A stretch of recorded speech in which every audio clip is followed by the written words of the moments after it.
Oke. Ini ngerekord kita caranya. Oh, Record.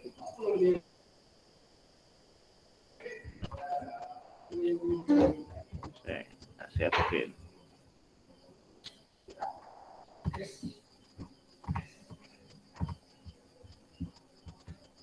Kelihatan nggak? Kelihatan. Udah, Mas. Oke. Oh ya, malam ini kita akan bahas ya bab 5 kalau nggak salah. Nah, kontribusi penelitian kebijakan terhadap masyarakat Indonesia. Itu ya.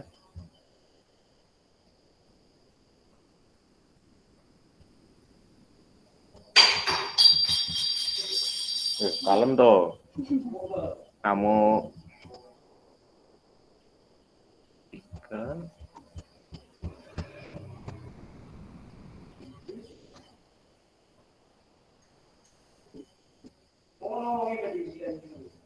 Apa?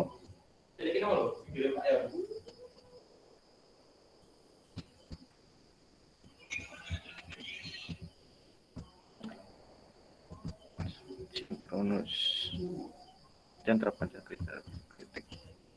Nah ini ya, 5 yaitu kontribusi penelitian kebijakan sosial terhadap kehidupan masyarakat di Indonesia. Oke, bismillahirrahmanirrahim. Nanti sahabat-sahabat semua bisa menyimak bareng-bareng ya. Nanti Yusika bisa membaca. Ya, bab ini sub per sub dan nanti dibahas per sub gitu. Nanti kalau capek bisa minta stop dan minta yang lain bergantian. Gitu ya. Oke, waktu aku persilahkan kepada Yusika. Baik, Assalamualaikum warahmatullahi wabarakatuh.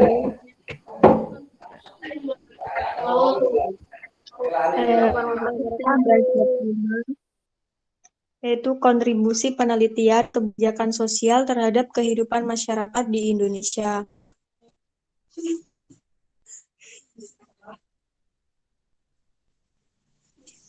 Pada masa Orde Baru, kekuasaan semakin lama terpusat sebagai presidenan dengan dukungan militer yang terjun ke dunia politik, baik di pusat maupun daerah. Birokrasi dikelola secara sentralistis dan bersifat monoloyalitas untuk melayani presiden dan militer. Birokrasi tidak lagi netral, tetapi telah menjadi lembaga politik yang harus melaksanakan kebijakan pemerintah. Lembaga lain yang seharusnya menjadi pilar pengontrol pemerintah adalah pers. Pada era Orde Baru,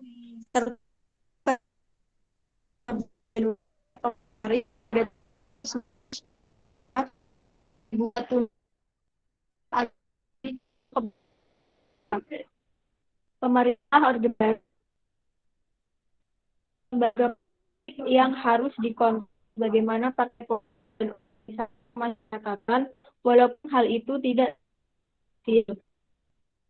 Masyarakat sipil dimobilisasi melalui golongan karya atau Golkar yang berfungsi sebagai partai meskipun tidak mau disebut partai politik.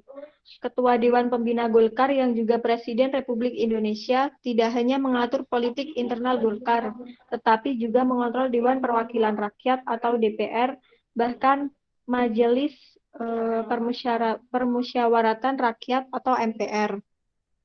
Dengan tata kelola pemerintahan seperti itu, Orde Baru dapat bertahan sampai 32 tahun berkat dukungan 3 kekuatan, yaitu militer, birokrasi, dan Golkar melalui pemerintahan yang bersifat sentralistis, birokratis, dan otoriter. Sementara itu, kelompok teknokrat, khususnya sekelompok ekonom Universitas Indonesia yang dikenal dengan sebutan Mafia Berkeley, mendapat tempat penting dalam birokrasi Orde Baru. Kalau pasangan birokrat dan militer berperan menjaga stabilitas politik, pasangan birokrat dan teknokrat berperan menata stabilitas ekonomi. Pembuatan kebijakan di bidang sosial ekonomi bersifat birokratis, teknokratis, dan dilakukan tanpa melalui proses politik dengan ruang pertimbangan yang memadai dari berbagai kelompok pemangku kepentingan.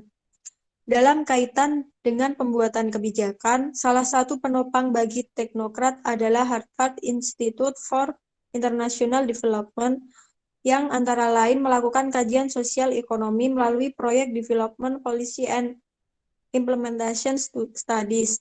Proyek ini merupakan cikal bakal lembaga penelitian Center of Policy and Implementation Studies yang diantara warisannya adalah program simpanan pedesaan atau Simpedes dan kredit umum pedesaan yang biasa disebut KUPEDES pada Bank Rakyat Indonesia atau biasa disebut BRI. Lembaga pengkajian kebijakan lain yang dikenal dekat dengan pemerintahan Orde Baru adalah Center for Strategy and International Studies. Selain itu, pada tahun 1971, beberapa ilmuwan di luar pemerintahan mendirikan lembaga penelitian, pendidikan, dan penerangan ekonomi dan sosial. Lembaga ini banyak menelaah kebijakan di bidang sosial ekonomi yang disebarluaskan melalui majalah Prisma yang populer di kalangan akademisi pada masa itu. Dalam pengelolaan keuangan negara, Menteri Keuangan dan Kepala Badan Perencanaan Pembangunan Nasional bertindak sebagai penjaga dan pengatur anggaran. Sementara itu, departemen atau kementerian, lembaga lain merupakan pelaksana anggaran. Hampir semua kementerian lembaga mempunyai kantor di provinsi dan kabupaten atau kota di seluruh Indonesia yang merupakan kepanjangan tangan mereka untuk memastikan terlaksananya kebijakan pusat di daerah. Krisis moneter 1997 sampai 1998 pada akhirnya membuat rezim ekonomi di bawah pemerintah yang sentralistis, birokratis, otoriter itu berantakan dan sekaligus mengakhiri kejayaan pemerintahan Orde Baru. Runtuhnya Orde Baru mengantar kelahiran gerakan reformasi. Gerakan yang mulai berlangsung pada tahun 1998 itu membawa perubahan besar dan cepat dalam tatanan kehidupan masyarakat. Lembaga kepresidenan segera berbagi kekuasaan dengan lembaga-lembaga tinggi negara lain, terutama DPR dan MPR. Melalui kebijakan desentralisasi dan otonomi daerah, pemerintah pusat mulai berbagi kewenangan dengan pemerintah provinsi dan kabupaten atau kota. Kedua kebijakan tersebut digagas dengan semangat membangun demokrasi setelah sebelumnya pemerintahan dikelola secara otoriter. Desentralisasi kekuasaan di tingkat pusat di luar Kementerian Keuangan dan Bappenas tidak lagi sekadar menjadi pelaksana anggaran. Setiap kementerian dapat menyusun kebijakan atau rencana kerja dan anggaran sendiri. Keberhasilannya mendapat anggaran yang dikehendaki bergantung pada kekuatan menterinya atau kedekatannya dengan presiden. Hal tersebut kemudian melahirkan situasi yang disebut ego sektoral yang membuat koordinasi kegiatan antar kementerian dan lembaga sulit dilakukan.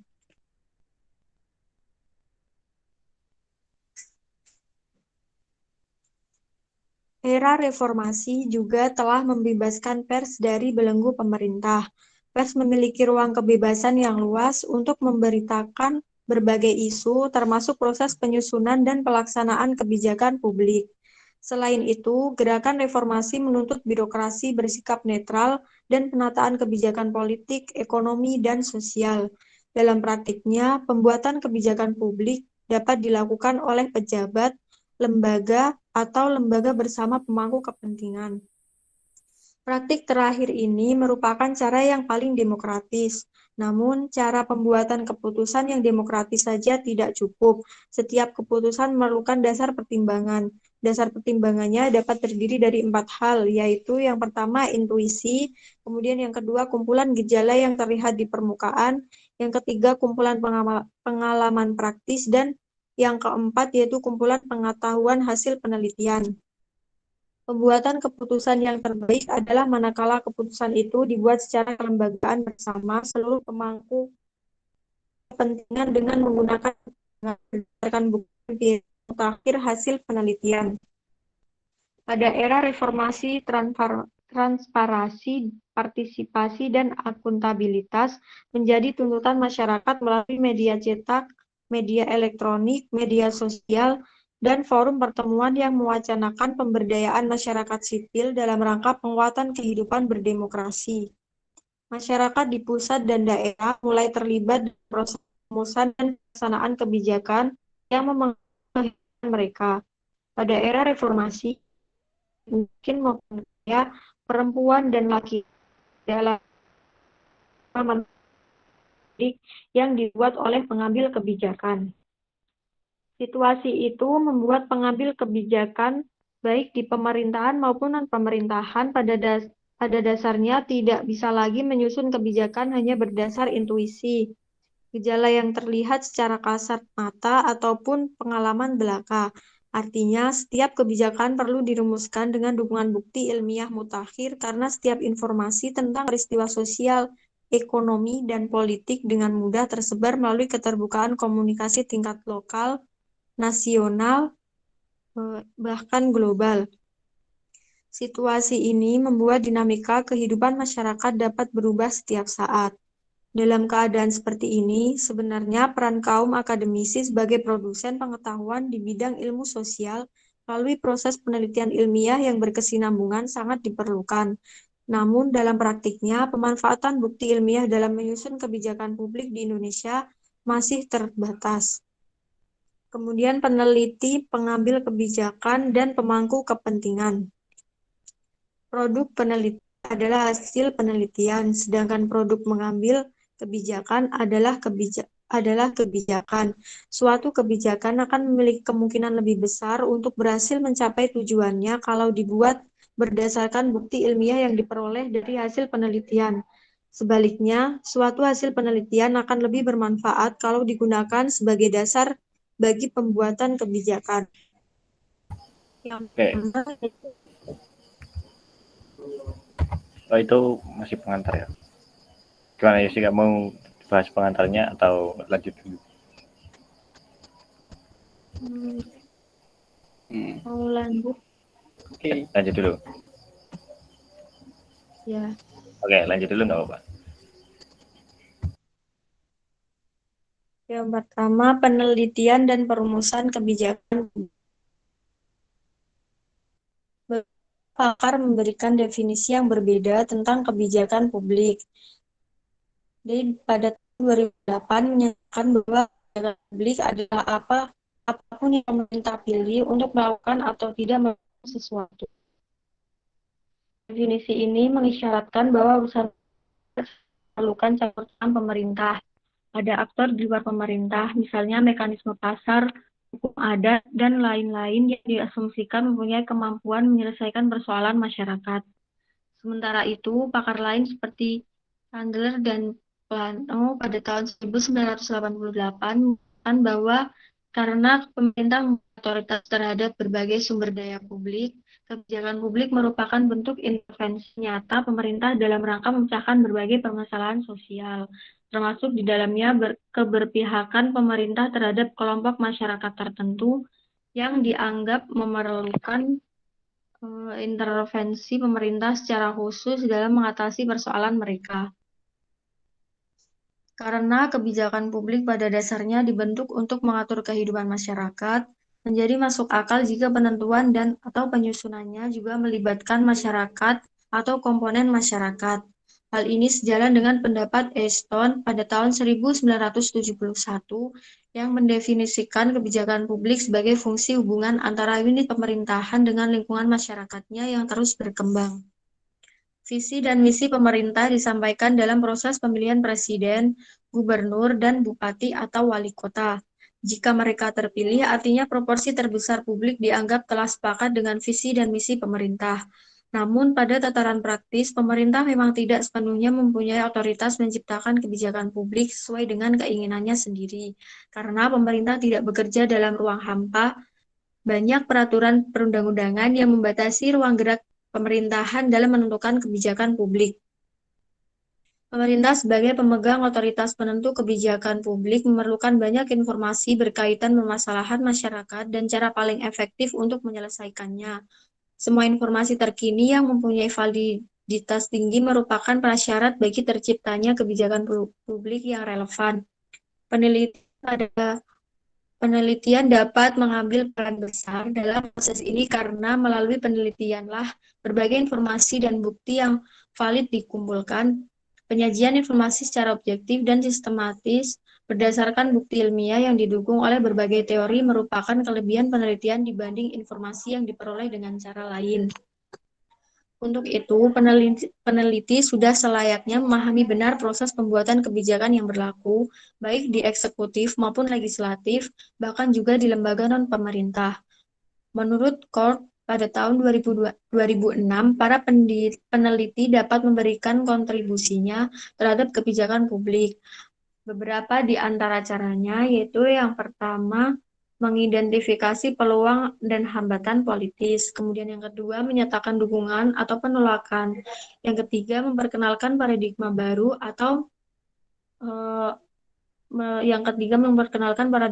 atau mempertanyakan paradigma lama. Kemudian yang keempat, memberikan rekomendasi inovatif terhadap kebijakan operasional. Yang kelima, menyebarluaskan temuan ke berbagai pihak. Yang keenam, memperkenalkan pendekatan baru untuk memperbaiki, meningkatkan, menambah, atau mengubah kebijakan. Yang ketujuh, memonitor dan mengevaluasi kebijakan untuk perbaikan. Keseluruhan proses dan bentuk kontribusi hasil penelitian ini akan terus bersiklus sehingga dari waktu ke waktu kebijakan publik akan makin berkualitas dan makin sesuai dengan kepentingan publik. Saja lembaga penelitian Semeru bersama organisasi masyarakat sipil lain menunjukkan bahwa pada setiap komponen penyusunan kebijakan tersebut terdapat sekelompok pemangku kepentingan yang memiliki peran masing-masing. Untuk kasus Indonesia, setidaknya ada 6 pemangku kepentingan, yaitu masyarakat sipil, anggota legislatif, pemerintah, birokrat, sektor swasta, dan lembaga internasional. Dalam proses penyusunan kebijakan, keenam pemangku kepentingan ini memiliki hubungan timbal balik dan saling memberikan masukan. Beberapa komponen masyarakat menilai bahwa lembaga internasional bukan pemangku kepentingan atas kebijakan publik karena kehadirannya dianggap sebagai bentuk intervensi asing. Namun pada praktiknya, lembaga internasional di beberapa negara, termasuk di Indonesia, telah menjadi bagian penting dari proses pengambilan kebijakan publik. Paling tidak, mereka berperan dalam tataran teknis. Harus diakui, dalam beberapa kasus, inisiatif kebijakan publik yang inovatif justru muncul dari gagasan lembaga internasional. Banyak cara yang bisa dilakukan oleh pemerintah untuk mendapatkan informasi yang diperlukan. Misalnya, dengan membentuk institusi yang bertujuan mengumpulkan informasi. Semua kementerian dan lembaga mempunyai unit atau badan yang mempunyai tugas pokok dan fungsi melakukan penelitian dan pengembangan atau litbang. Demikian juga pemerintah daerah. Di samping membentuk Badan Pusat Statistik, pemerintah juga membentuk Lembaga Ilmu Pengetahuan Indonesia, yang salah satu mandatnya adalah melakukan penelitian dalam rangka memberikan masukan kepada pemerintah untuk pembuatan dan atau perbaikan kebijakan publik. Selain itu, upaya pendekatan struktural, pemerintah Indonesia juga melakukan pendekatan legal, formal, dan dengan mengamanatkan keterlibatan peneliti dalam menyusunan peraturan perundang-undangan, seperti yang tercantum dalam pasal 99 Undang-Undang UU Nomor 12 Tahun 2011 tentang pembentukan peraturan perundang-undangan. Undang-undang ini mengamanatkan penyertaan naskah akademik sebagai dasar penting pembentukan peraturan perundang-undangan yang dimaksud. Naskah akademik yang dimaksud lebih berupa hasil penelitian di bidang hukum, baik yang ditujukan untuk melihat konsekuensi legal, formal, maupun kebutuhan hukum dalam masyarakat. Kemudian yang kedua yaitu komunikasi peneliti dan pengambil kebijakan. Efektivitas hasil penelitian dalam mempengaruhi kebijakan publik beragam. Sebagai hasil penelitian dapat secara efektif mewarnai dan bahkan mengarahkan suatu kebijakan publik, namun sebagian lain tidak. Hal itu disebabkan praktik kehidupan peneliti dan pengambil kebijakan berada pada posisi paralel. Jika kemudian peneliti yang mempertanyakan mengapa pengambil kebijakan menolak hasil penelitian, meskipun secara jelas dan meyakinkan peneliti telah menunjukkan bukti ilmiah terhadap perlunya inisiasi atau perubahan kebijakan publik. Sebaliknya, para praktisi pengambil kebijakan juga mengeluh karena tidak bisa mengakses dan memahami hasil penelitian pada saat diperlukan sehingga terpaksa membuat atau mengubah kebijakan berdasarkan informasi apa saja yang mereka dapatkan. Menurut Heng, pada tahun 2012, ada kecenderungan sulitnya pengambil kebijakan mencerna informasi dari hasil penelitian. Seharusnya peneliti memproduksi penelitian yang lebih operasional dan menunjukkan jalan keluar atas permasalahan yang dihadapi pengambil kebijakan publik. Menurut Audi, pada tahun 2004, setidaknya ada 3 faktor yang bisa membuat hasil penelitian mewarnai kebijakan publik.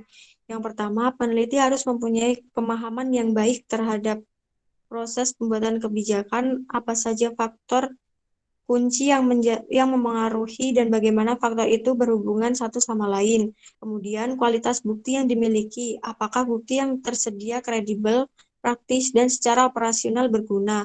Dan yang kemudian peneliti mampu bekerja sama dengan pemangku kepentingan lain yang terlibat dalam proses pembuatan kebijakan yang dapat membantu menyampaikan bukti-bukti tersebut.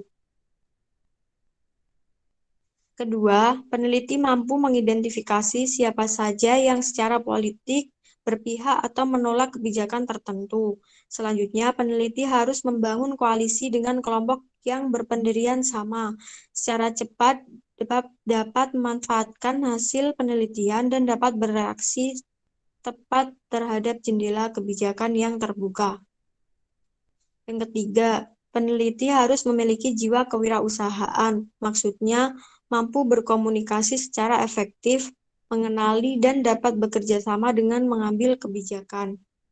Untuk dapat melakukan hal ini, peneliti perlu membangun program penelitian jangka panjang yang kredibel, menggunakan pendekatan partisipatif, mampu mengidentifikasi dan memanfaatkan orang berpengaruh di sekitar pengambil kebijakan publik. Sejalan dengan pemikiran tersebut, organisasi masyarakat sipil meyakini bahwa agar bukti dari hasil penelitian menjadi efektif dalam mempengaruhi kebijakan, bukti tersebut harus diterjemahkan menjadi isu bersama. Menjadikan suatu isu hasil penelitian menjadi isu bersama antar pemangku kepentingan merupakan salah satu jenis kegiatan penting dalam proses menjembatani hasil penelitian dengan pembuatan kebijakan. Kegiatan itu secara langsung merujuk pada kemampuan komunikasi peneliti dengan pemangku kepentingan, khususnya dengan para pengambil kebijakan publik. Pada tataran praktis, kemampuan mengomunikasikan hasil penelitian kepada pemangku kepentingan merupakan langkah awal yang strategis agar hasil penelitian dapat mewarnai pembuatan kebijakan. Berapapun kuat, akurat, dan tingginya relevansi suatu hasil penelitian terhadap kebijakan tertentu, jika tidak dikomunikasikan dengan pengambilan kebijakan, hasil penelitian itu hanya akan menjadi dokumen pajangan.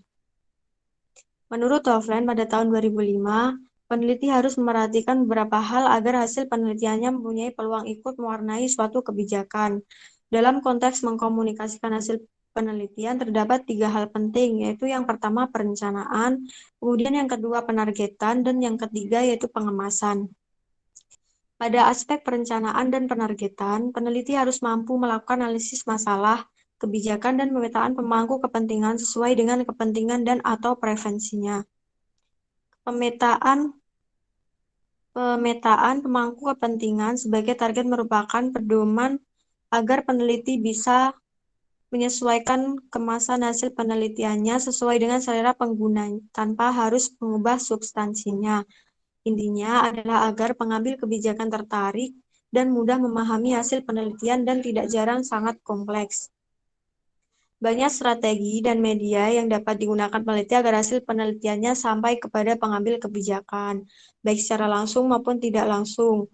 Pemuatan hasil penelitian melalui media massa seperti website, yaitu berupa laporan penelitian lengkap, ringkasan eksekutif, policy brief, newsletter, press release, kemudian memorandum, dan bentuk-bentuk kemasan lain. Koran, majalah, dan jurnal merupakan contoh strategi komunikasi hasil penelitian yang bersifat tidak langsung.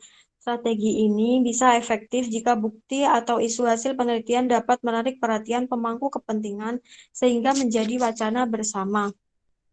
Bisa juga pengambil kebijakan memang dengan sengaja mengaksesnya dalam rangka mencari informasi yang sesuai dengan kebutuhan dalam pembuatan kebijakan publik.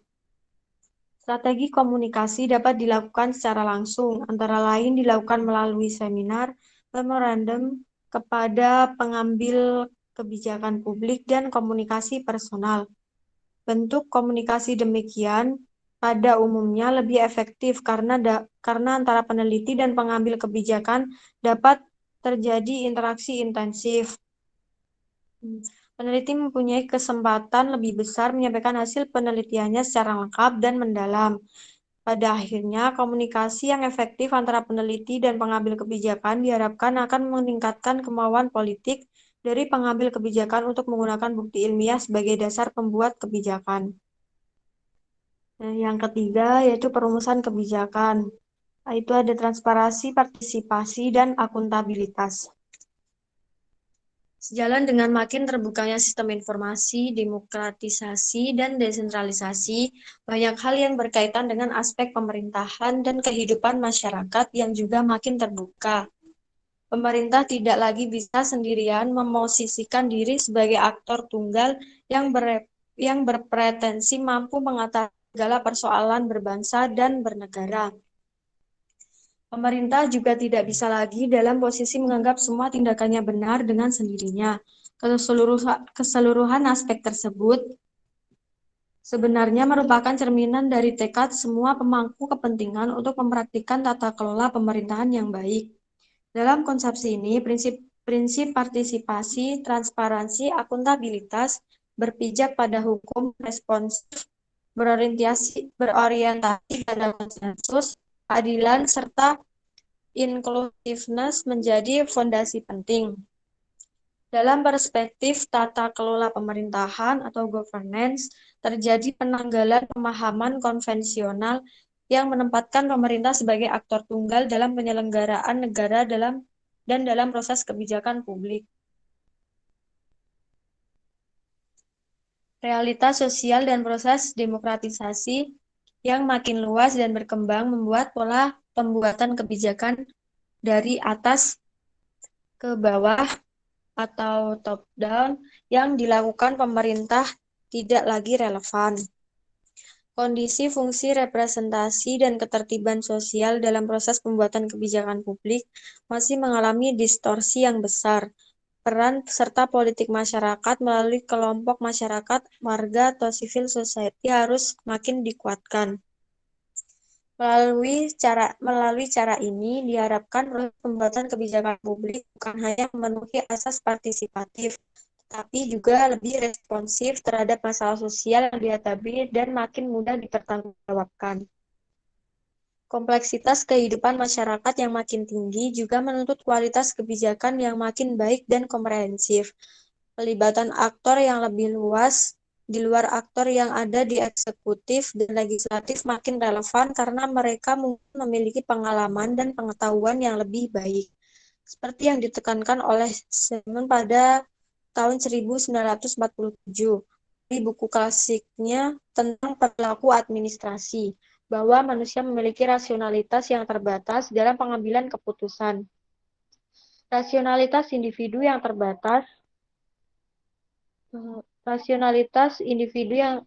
terbatas dalam pengambilan keputusan.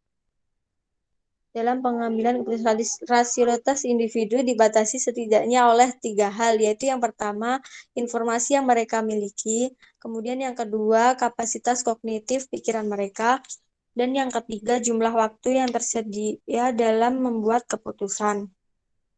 Keterbatasan yang dimiliki oleh pengambil kebijakan tersebut tentu menjadi alasan bahwa pembuatan kebijakan publik yang lebih terbuka dan partisipatif sangat diperlukan. Makin banyak pemangku kepentingan yang kompeten terlibat dalam proses kebijakan publik, dipastikan bahwa rasionalitas kebijakan yang dihasilkan menjadi makin baik. Hal ini sejalan dengan pepatah Minang, yaitu duduk sendiri bersempit-sempit, duduk bersama berlapang-lapang, atau yang disebutkan oleh Surowiecki pada tahun 2004, bahwa dalam pengambilan keputusan, kualitas intelijensi sekumpulan pemangku kepentingan pada hakikatnya lebih baik daripada segelintir elit. Kolektivitas dalam pengambilan keputusan setidaknya dapat mengatasi 3 masalah, yaitu yang pertama keterbatasan informasi, yang kedua keterbatasan visi dan prediksi masa depan, dan yang ketiga munculnya gagasan yang tidak rasional. Menyadari kondisi seperti itu, pemerintah Indonesia dan DPR menerbitkan berbagai undang-undang yang menjamin hak masyarakat berpartisipasi dalam proses pembuatan keputusan dan mewajibkan pemerintah bersikap dan bertindak secara transparan, partisipatif, dan akuntabel. Beberapa undang-undang yang berkaitan dengan 3 aspek ini adalah Undang-Undang Nomor 25 Tahun 2004 tentang Sistem Perencanaan Pembangunan Nasional, kemudian Undang-Undang Nomor 14 Tahun 2004 tentang Keterbukaan Informasi Publik, Undang-Undang Nomor 32 Tahun 2004 tentang Pemerintah Daerah yang telah diganti dengan Undang-Undang Nomor 23 Tahun 2014 dan Undang-Undang Nomor 12 Tahun 2004 tentang pembentukan peraturan perundang-undangan. Di atas semua itu, bahkan Undang-Undang Dasar 1945 setelah perubahan memberikan hak kepada masyarakat untuk melakukan uji materi terhadap undang-undang ke Mahkamah Konstitusi dan kebijakan publik di bawah Undang-Undang Kepengadilan Tata Usaha Negara dan Mahkamah Agung. Keberadaan berbagai peraturan perundang-undangan itu makin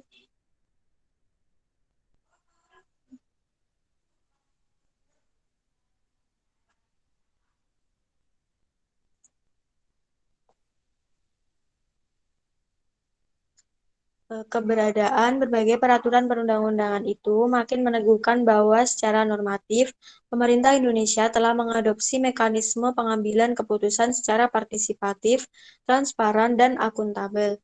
Sejak era reformasi, peran dan pengaturan masyarakat sipil dalam proses pembuatan kebijakan publik makin terbuka. Berbagai komponen organisasi masyarakat sipil yang peduli terhadap proses pembuatan kebijakan publik seharusnya juga memberikan tanggapan yang positif. Caranya dengan meningkatkan kapasitasnya sehingga mampu memproduksi dan memanfaatkan pengetahuan dan bukti ilmiah yang makin berkualitas, sehingga masukannya tidak sekedar kebisingan atau noise, melainkan benar-benar suara atau voice yang terpercaya. Jika proses demikian terus berlangsung, harapan mewujudkan tata kelola pemerintahan yang baik melalui kontrol masyarakat dalam proses pembuatan dan pelaksanaan kebijakan publik akan makin mudah terwujud. Selain membutuhkan pemerintahan yang kuat, tata kelola pemerintahan yang baik memerlukan kehadiran sebanyak mungkin OMS yang kuat sebagai penyeimbang. Hal ini akan dapat mengurangi wawasan pengambilan kebijakan yang cenderung berjangka pendek karena batasan masa jabatan yang menghindari pembuat kebijakan yang dampaknya baru dapat dirasakan dalam jangka panjang.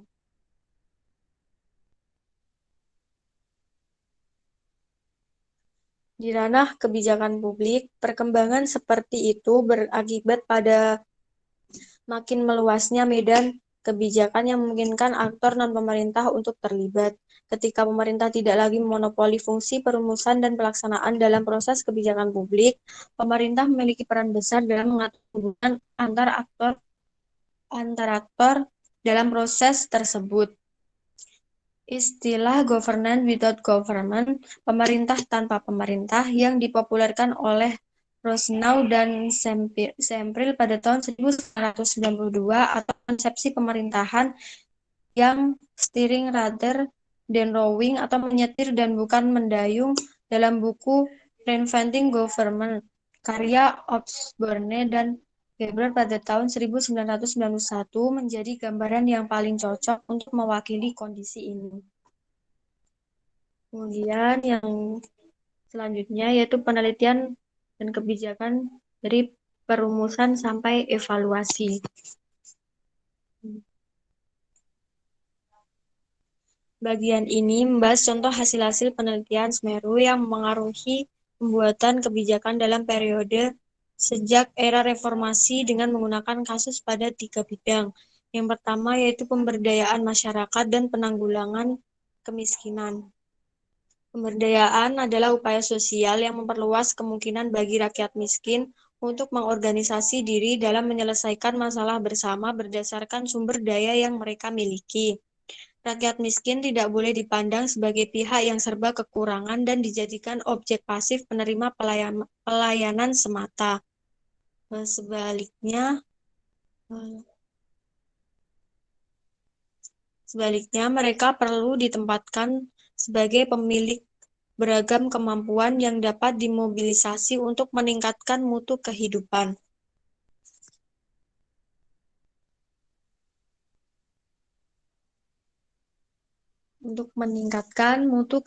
Mereka.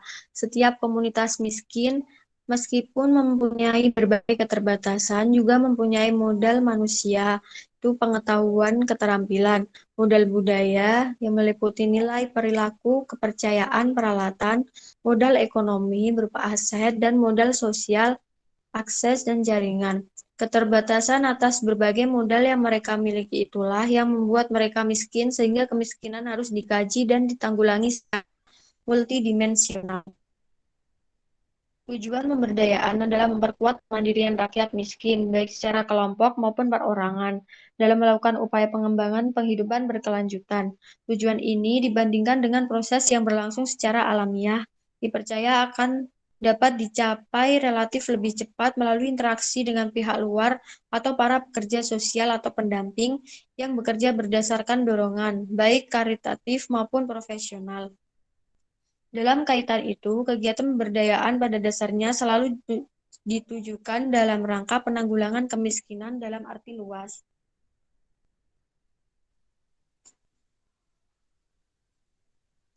Pada era reformasi, upaya penanggulangan kemiskinan ini dipercepat dengan membentuk Badan Koordinasi Penanggulangan Kemiskinan atau BKPK pada era Presiden Abdurrahman Wahid.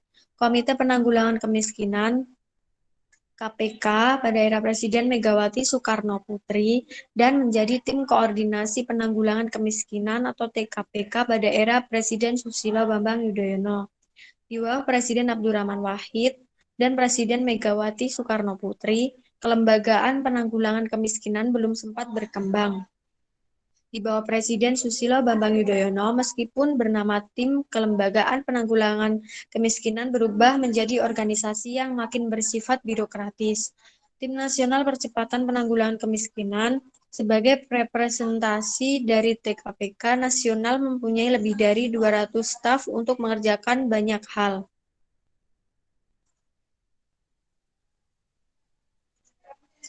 Yang pertama, perkembangan pemberdayaan masyarakat untuk penanggulangan kemiskinan.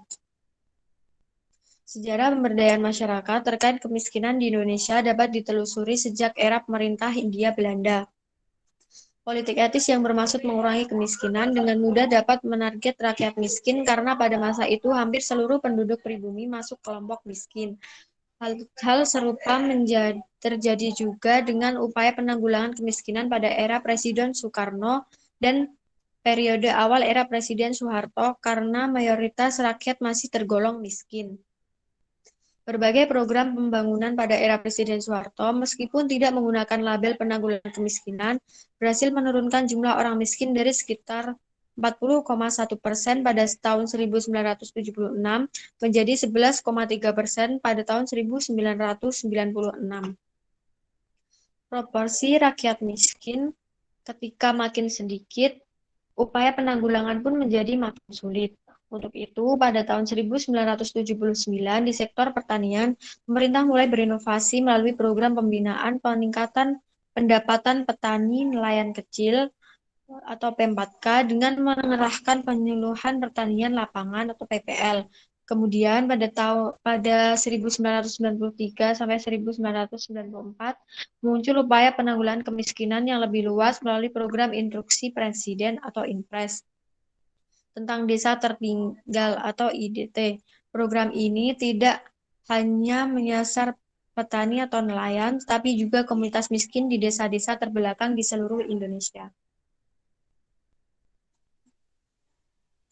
Sebelum lahir program ini berbagai program pembangunan yang koordinasi pengelolanya oleh Kantor Menteri Negara Kependudukan atau Badan Koordinasi Warga Berencana Nasional selalu dilakukan dengan pendekatan pada keluarga, bukan daerah atau wilayah. Berbagai program yang menyangkut keluarga berencana misalnya dikembangkan melalui pembinaan masyarakat dengan pendekatan kelompok yang didampingi oleh tenaga penyuluh keluarga berencana atau KB sekaligus diarahkan dan dimanfaatkan untuk mendorong peningkatan kegiatan ekonomi setiap sektor KB.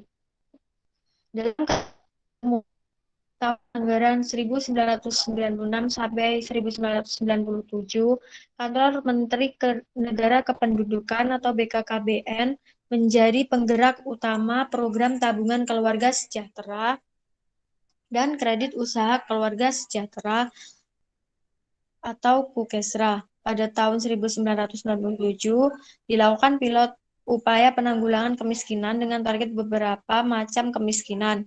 Pada era reformasi, pada tahun 1998, hasil pilot tersebut dilaksanakan secara luas menjadi program pengembangan kecamatan atau PPK yang merupakan cikal bakal dari program nasional pemberdayaan masyarakat.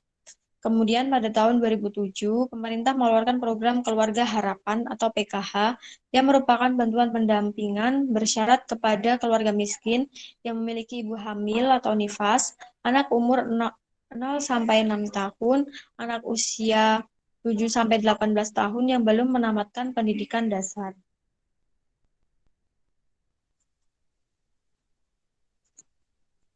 Kemudian lembaga dan produk riset pemberdayaan masyarakat. Penelitian kemiskinan di Indonesia banyak dilakukan baik oleh lembaga nasional, yaitu pemerintah swasta maupun internasional. Berbagai universitas di seluruh Indonesia pada umumnya memiliki lembaga penelitian dan pengabdian masyarakat atau LPPM, yang salah satu kegiatannya mengamati masalah pemberdayaan masyarakat. Lembaga penelitian milik pemerintah di luar universitas yang melakukan kajian pemberdayaan masyarakat antara lain LIPI. Dalam kaitan dengan isu kemiskinan, BPS bertugas mengumpulkan informasi tentang pemberdayaan daerah, komunitas, rumah tangga, keluarga, dan orang miskin.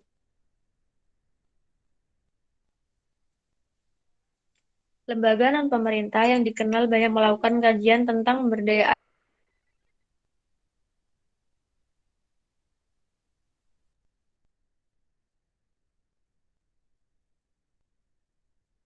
Pusat Telaah dan Informasi Regional Patiro Jakarta dan Sekretariat Nasional Perempuan Kepala Keluarga atau PK di Jakarta. Sementara itu, lembaga internasional yang memberi perhatian dan dukungan terhadap kajian dan upaya sumber daya pemberdayaan masyarakat di Indonesia adalah Bank Dunia, United States Agency for International Development, kemudian Department of Foreign Affairs and Trade, kemudian Department for International Development, kemudian the United Nations Children's Fund, kemudian ada Ford Foundation, dan lain-lain. Studi dalam rangka perencanaan program penanggulangan kemiskinan atau feasibility study dengan pendekatan pemberdayaan masyarakat jarang dilakukan. Salah satu yang ada adalah PPK yang rancangannya dikembangkan bersamaan dengan pelaksanaan local level institution study. Studi lain yang kemudian menjadi dasar dalam merancang program penanggulangan kemiskinan adalah Master Plan Percepatan dan Perluasan Pengurangan Kemiskinan Indonesia. Salah satu program yang dilahirkan MP3KI adalah program pengembangan penghidupan berkelanjutan. Pengkajian yang menyangkut pelaksanaan PKH dikerjakan oleh Rahayu dan kawan-kawan pada tahun 2008. Studi tentang pelaksanaan PNPM misalnya dilakukan oleh Isono Sadoko pada tahun 2015.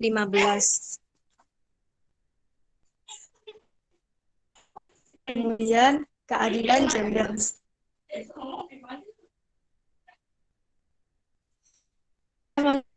Dengan isu relasi gender yang berimbang. Meskipun sudah banyak hal yang berubah, corak relasi gender tradisional masih cukup kuat di tengah masyarakat. Relasi gender tradisional adalah pola hubungan laki-laki dan perempuan yang didasarkan pada pembedaan peran berdasarkan jenis kelamin. Pemahaman tradisional tentang peran laki-laki dan perempuan adalah bahwa laki-laki di wilayah publik dan perempuan di wilayah domestik. Laki-laki sebagai tulang punggung ekonomi dan perempuan sebagai pengelola rumah tangga. Pembedaan peran seperti ini kemudian berimplikasi pada dominannya laki-laki dan terpinggirkannya perempuan dalam hampir semua bidang kehidupan. Peminggiran perempuan dalam urusan selain domestik ini dilembagakan oleh adat dan agama, sehingga pada masa lalu perempuan betul-betul terkekang. Di beberapa budaya, status perempuan sangat rendah, bahkan seperti barang. Posisi perempuan yang rendah inilah yang menempatkan mereka pada situasi rentan terhadap tindak kekerasan, baik psikis maupun fisik. Dinamika pembangunan gender di Indonesia. Pada masa Orde Baru, pemerintah berupaya meningkatkan derajat perempuan. Namun, apa yang dilakukan di masa itu baru sebatas memperbaiki kondisi perempuan dengan mendorong partisipasi perempuan dalam pendidikan dan meningkatkan akses mereka terhadap pelayanan kesehatan. Sementara itu, posisi perempuan di tengah masyarakat tidak mendapat perhatian memadai. Jika kondisi merujuk pada kesejahteraan, posisi merujuk pada perbandingan relatif status perempuan terhadap laki-laki. Kondisi perempuan, meskipun sudah lebih baik dari segi pendidikan, kesehatan, dan bahkan ekonomi, masih belum dianggap setara dengan laki-laki. Lebih jauh, kebijakan Orde Baru terhadap perempuan malah dianggap sebagai bentuk lain pelanggengan posisi perempuan yang tidak setara dengan laki-laki. Meskipun pada saat itu ada Kementerian Peranan Wanita, hal yang dilakukan adalah memformalkan peran perempuan dalam urusan domestik.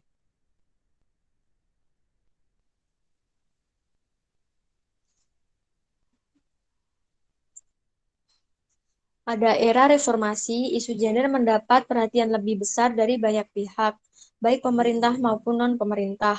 Kesetaraan gender diafirmasi oleh pemerintah, baik dalam kelembagaan pemerintahan mulai dari pusat hingga daerah maupun dalam berbagai kebijakan di semua bidang kehidupan. Hal yang sama juga dilakukan oleh lembaga internasional.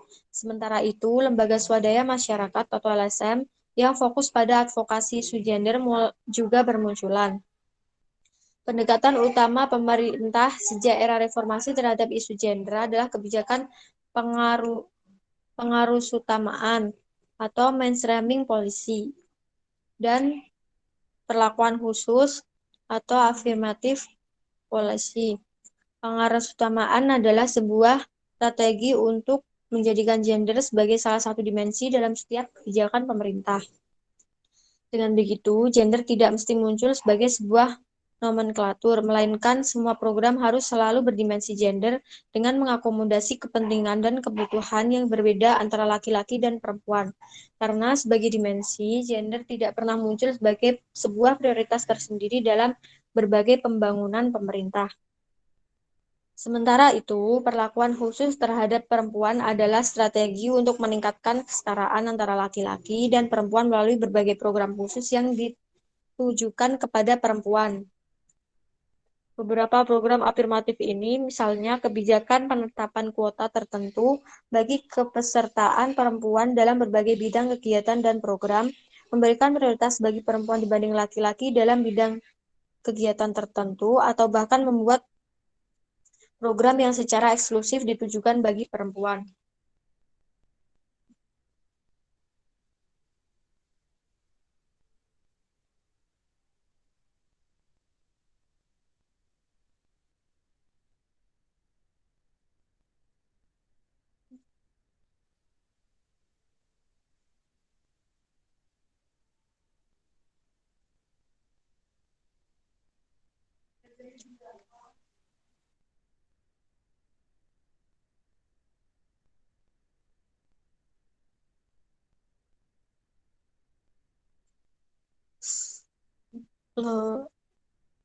Logika dari kebijakan perlakuan khusus ini adalah bahwa laki-laki dan perempuan tidak berangkat dari kondisi yang sama untuk bisa mengakses layanan, sumber daya, dan manfaat yang tersedia.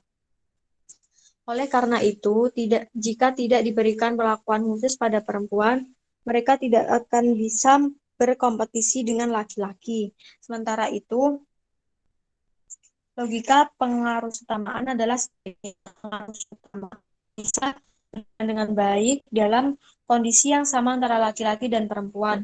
Kalau konsep berlakunya khusus berhubungan dengan keadilan gender, pengarusutamaan berkaitan dengan kesetaraan gender atau gender equality.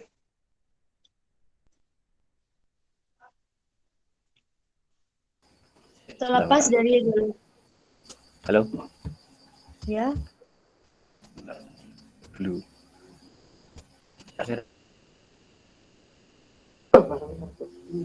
Ini sampai sini dulu ya, sampai yang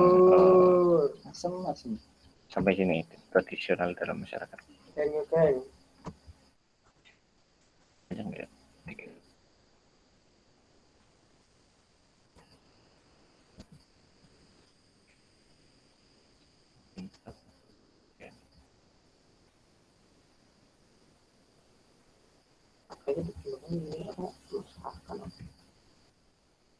Lagi ya, gantian. gimana? Dikit lagi, satu lembar lagi, nanti gantian. Oh iya.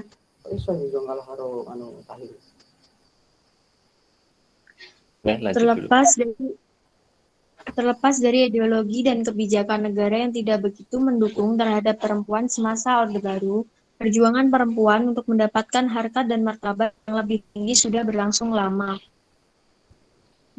Blackburn dan Martin mencatat bahwa perjuangan itu sudah berlangsung bahkan sejak masa kolonial dan terus berlangsung hingga kini. Beberapa capaian yang bisa dicatat antara lain diratifikasinya Convention on the Elimination of All Forms of Discrimination Against Women tentang larangan melakukan diskriminasi terhadap perempuan, yaitu Undang-Undang Nomor 7 Tahun 1984. Memasuki era reformasi, banyak perubahan positif terjadi terkait penguatan isu gender, seperti perubahan nomenklatur Kementerian Perempuan.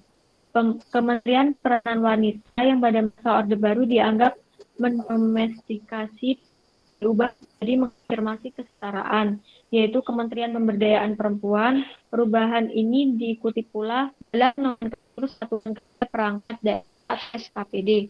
Beberapa daerah kan memiliki kelembagaan pemberdayaan perempuan di pemerintah sudah mengakomodasi gagasan kesetaraan gender melalui pengarusutamaan gender dalam perencanaan dan penganggaran berdasarkan nomor 9 tahun dalam politik atau adanya bagi untuk sebagai wakil rakyat di DPR dan DPRD. Dalam pendataan diperkenalkan data terpilah gender Salah mas. Salah lagi loh. Gimana tadi? Abi brosur rasa popot oh.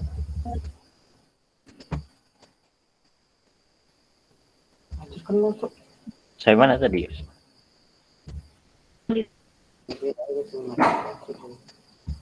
Turun lagi.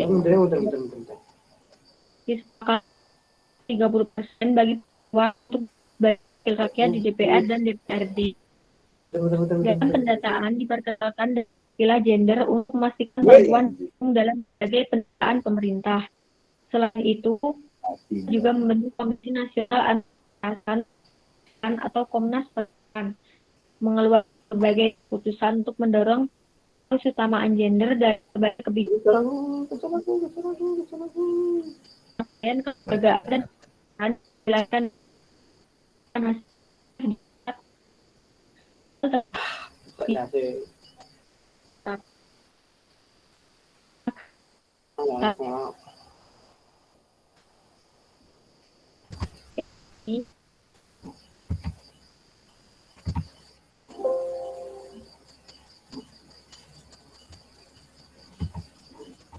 lanjut.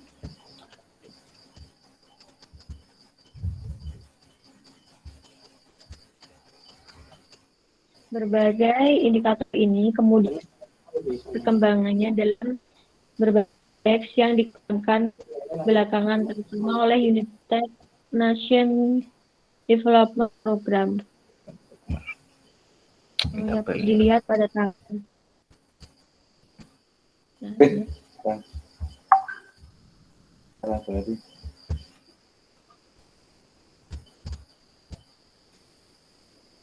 pada tabel tersebut memperlihatkan jejak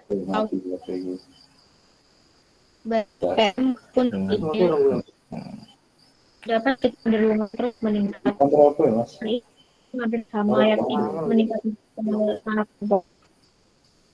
Sedikit di bawah IPM meningkat 4,6 poin.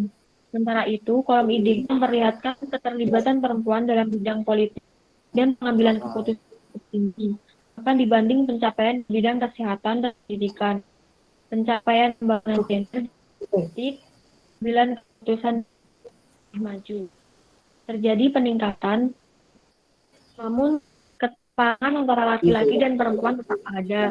Dan jika diperhatikan dari tahun ke tahun tidak ada pengurangan signifikan meskipun ada kemajuan, masih belum berhasil mengubah polarisasi gender tradisional dalam masyarakat. Oke, cukup dulu ya. Iya.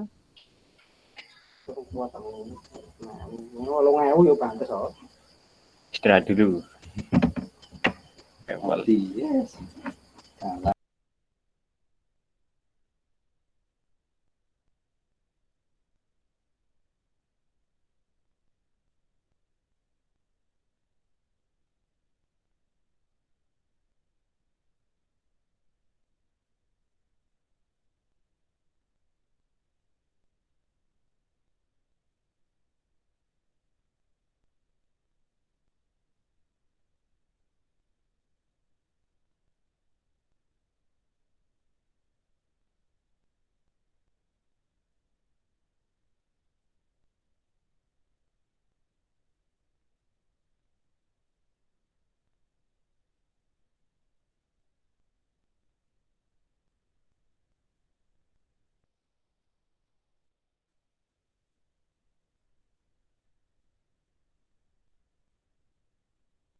Oke, terima kasih ya Yusika untuk pembacaannya.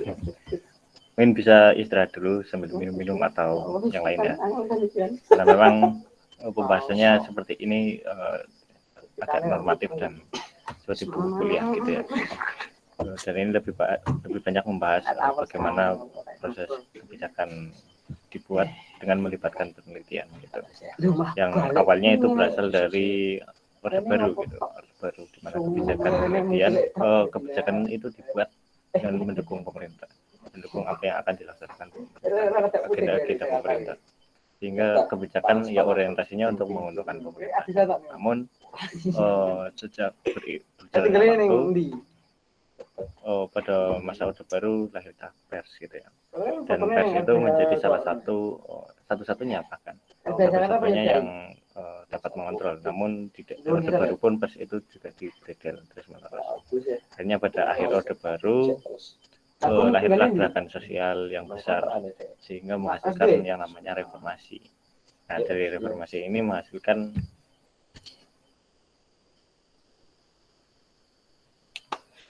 bener tak?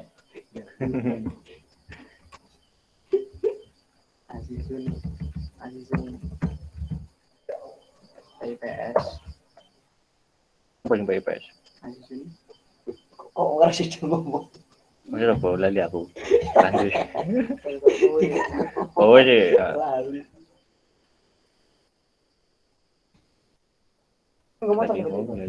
Oh, di motor. Kesatriannya seperti itu. Oh ya, yang sejak era reformasi ya. Artinya kebijakan yang dibuat harus melibatkan penelitian-penelitian. Yang kita kenal di dalam penelitiannya yaitu menghasilkan yang namanya naskah akademik sebelum memasuki pembahasan mengenai kebijakan publik. Sih, pada intinya tadi membahas seputar itu dan kebanyakan juga membahas agak normatif ya. Susah yang ini susah. Oh, begini. Orang-orang Oh, ngomong dong. gue tiba-tiba nyaut tuh. Yo, Gimana Yusika, ada yang mau disampaikan? Wis, ngeleh. dia nggak mantap. Iya, temenan tuh. Iya, temenan. Lu mending ngerok mangan aja. Iya kan, santai. Ikas kes. Oh, Gimana Yusika, ada yang mau disampaikan?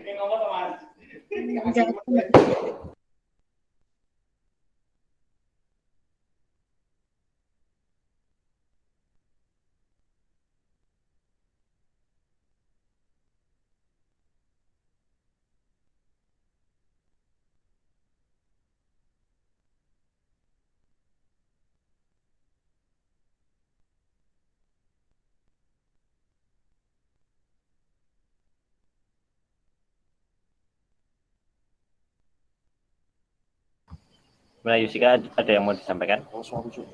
Ya mungkin sepemahaman mereka.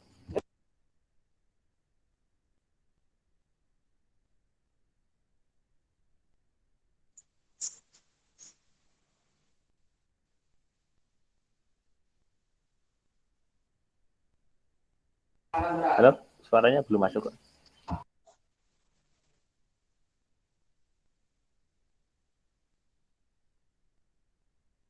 Gimana, Mas? Gimana, kamu ada yang mau disampaikan? Mungkin sepemahamanmu mengenai bacaan ini gitu. Oh, iya.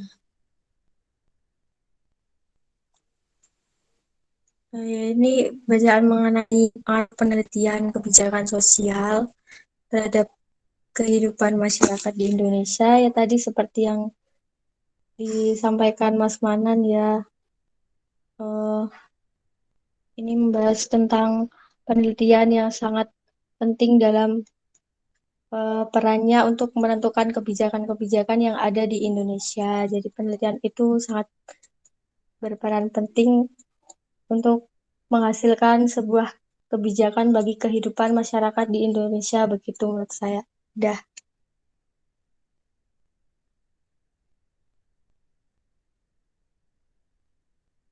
Ada lagi? cukup Mas. Ini.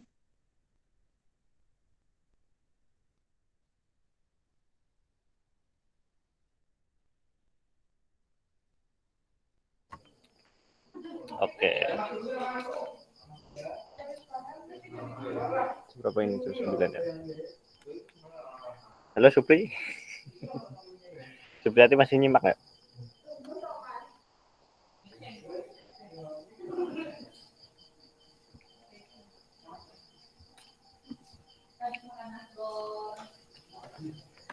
Oke. Siap, benar.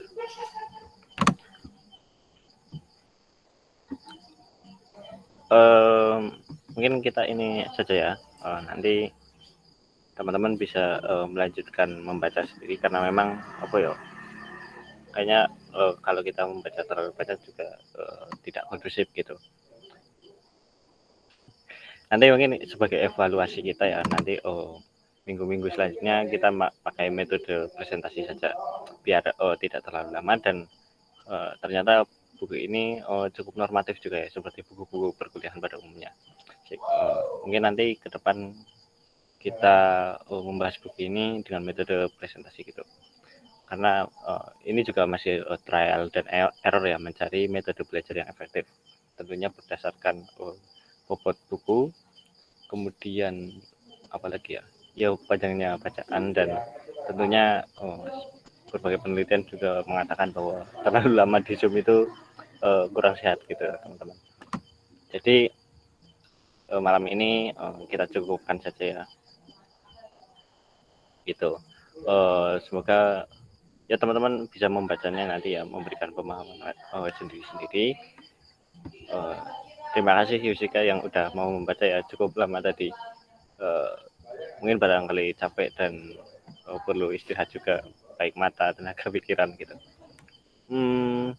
Gitu ya mungkin sebagai evaluasi dari hari ke depan kita akan membahasnya menggunakan metode presentasi gitu. pada teman-teman yang lain mungkin nanti akan kusampaikan secara tekstual melalui grup gitu ya, biar banyak partisipasinya juga dari teman-teman yang lain. Oke, gimana Yusika, capek? Serak. Serak. Oh ya, oke, makasih ya udah mau baca. Nanti sisanya sebenarnya masih sih sedikit lagi, nanti bisa baca sendiri biar dapat pemahaman secara utuh ya gitu, terutama buat Yusika dan teman-teman yang lain juga. Nah, Yusika kan yang membahas ini, jadi ya ini buat diri pribadi Yusika untuk mendapatkan pemahamannya secara utuh gitu sih. Gitu ya teman-teman. Terima kasih atas kehadirannya, ada Elisa, Lia, Supriyati, kemudian Adib, Ujiya Susiowi, sama Yusika dan aku sendiri. Gitu ya. Terima kasih. Aku akhiri. Assalamualaikum warahmatullahi wabarakatuh. Waalaikumsalam warahmatullahi wabarakatuh. Oke. Terima kasih semuanya.